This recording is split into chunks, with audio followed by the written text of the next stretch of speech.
Man, so I've been chilling, listening to the album constantly, over and over and over. It keeps clicking every single time I listen to this album. And y'all must be wondering why did I make this video. And y'all must be wondering why is Rosie's album the best album in 2024? Well, let me explain. So, here's how it goes, man. It's pretty simple. This album,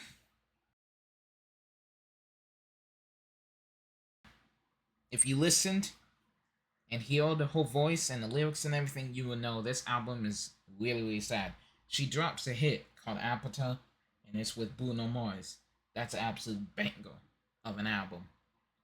Very, very, very good. And we didn't realize that. Now, there might be some fans that realize that, okay, I think that she could be solo and drop a hit, but we didn't know who it was going to be with. And it came with Bruno Mars. She wants to do one with Sabrina, it's a higher chance that that'll happen.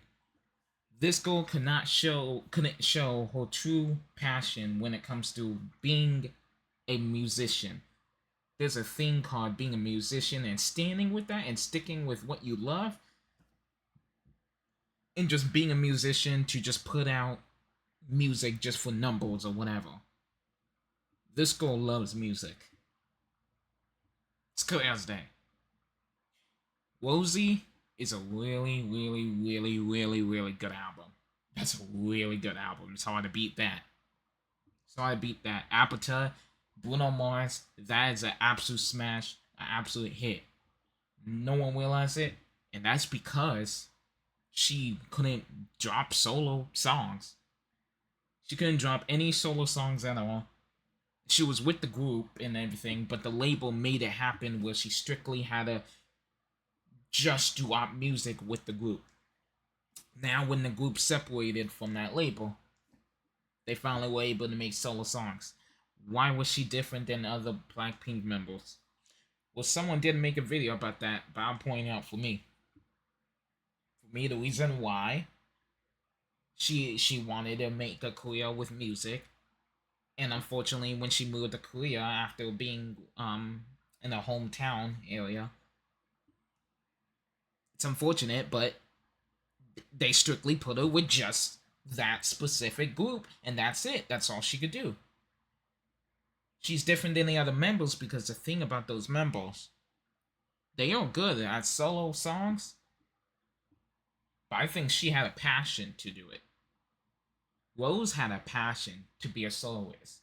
Now she still loves the Blackpink members. I bet you she does, and obviously I think the Blackpink as a group is still gonna drop bangers and stuff, and when they come back in 2025 or 2026, I'm pretty sure that's gonna happen.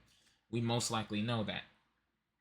But the thing is that this girl, her passion was music and sticking with being a soloist. Now, when she moved to Korea, like I told you, it didn't happen. But she loves those members, and finally she gets a chance to do it, and she showed it here.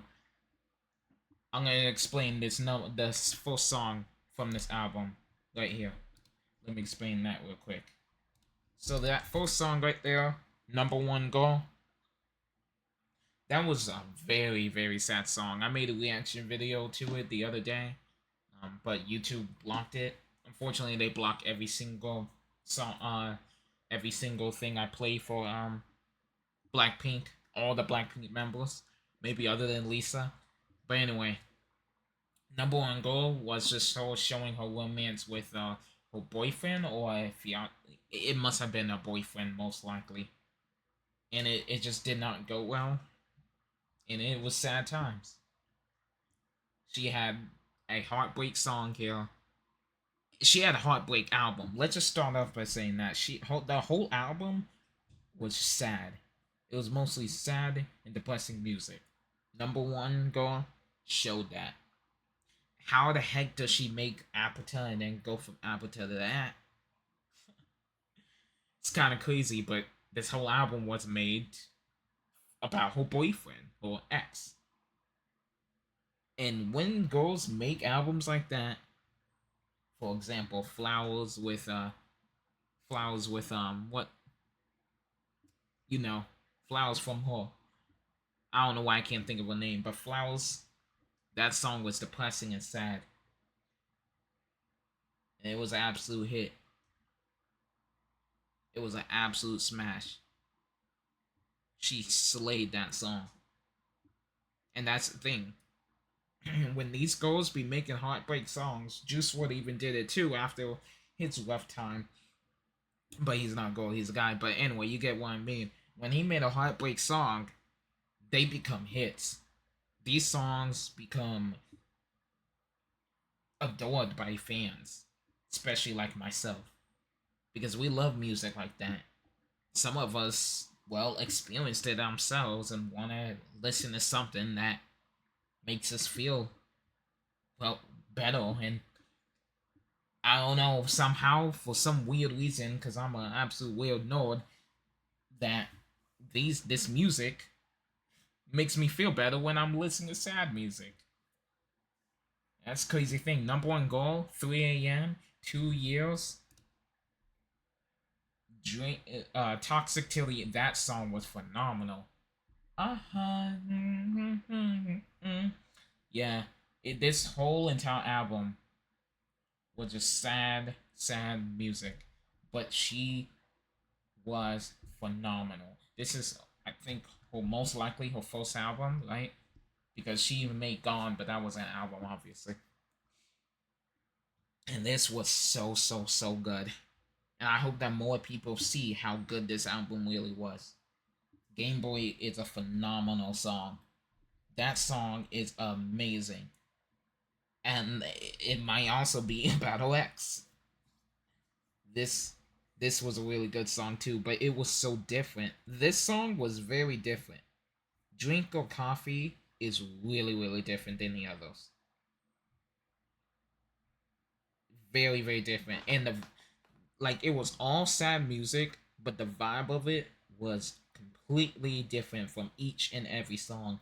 I would say, other than call it call it the end. That song is very familiar to 2 years. I won't lie,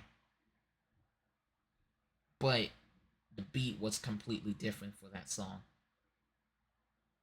It's great. And look, you can tell from the lyrics though, not the same. Call it the end. Too bad for us and Dance All Night. It's just like when you're looking at this album, you're like, what is this doing here? I don't know. That's what that song is doing there. It just doesn't fit, but it was a smash and it works. But for the album itself, it doesn't fit because it was all these sad songs, and then this is a Korean game type song, and it's with the amazing smash hit GOAT Bruno Mars, and it just does not fit. And I'm pretty sure people can agree with me with that. When you're listening to this whole entire album, tell me right now in the comments, do you really think the Apata fit for these songs? You hearing all these songs right here, and then you wind up to that, and you're like, what in the world? And then you're going back to sad music here, and then she's happy right here, Dance All Night. It's basically, of course, the vibe where like you gotta move on. That's what this vibe is. I think unfortunate.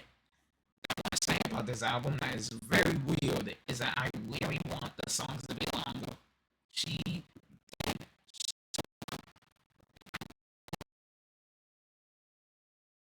I saw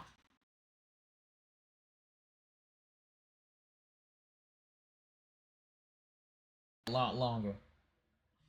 2 minutes and 47 seconds, 2 minutes and 36 seconds, 2 minutes and 13 seconds. You're like, you when you listen and you got done with the song, I know you guys felt the same way when it came to man, that's it. It's over. Dang. You want more.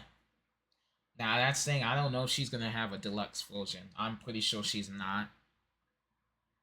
But dang, I wish these songs were longer. It was so good. But hey, it was short but sweet. Some of these songs were just short. It felt short, but they were really sweet. Game Boy was one of them to me. Right? So I'm gonna close it here with this. As well as the best album this year? Yes. I think it is. I But it's definitely the best K-pop album that happened this year. It dropped hits in their album. I have to say 17 did. I have to say Stray Kids did. All these groups did. But I'm telling you right now, well, this album was hard. It's better than the others. It's better than anyone else's album.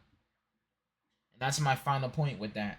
Let me know what y'all favorite songs are. If you guys ask me, my favorite song, I generally don't know, but I can name my favorites. Number one Girl, 2 Years, go to favorites that I can't stop listening, Drinking Coffee, Game Boy, Call It the End, Not the Same, Too Bad for Us, Toxic Till the End. There was no order I could say. These songs were stellar to me. The whole album was really good, as you could clearly see. You see those likes, but boy, oh boy, I can't think of a top three. I have to wait a little longer, maybe by 2 weeks, and then I'll give you guys my top three. But I hope you guys enjoy my opinion with this album, because I don't know how many people is talking about this, but I just wanted to point out my opinion with this album for sure. That this album is the best K-pop album we had this year, and I want to say Rosie, Rosie, Rose, Rose. I need to say this, that you need to you need to continue being a soloist, because this clearly shows that you are here to ignore the haters, forget the haters of what they said. You can only be good with one group. Before you guys speak and say, "Oh, no, no, no, there wasn't that." No, there was that. There was some people who would say things like that. They wouldn't. They wouldn't believe in this girl. She delivered. Like I said, let me know what y'all think in the comments. Your favorite song, or your favorite top three, or your top five. Let me know. But I hope you guys enjoy my video here. I'll catch you guys in the next one, man.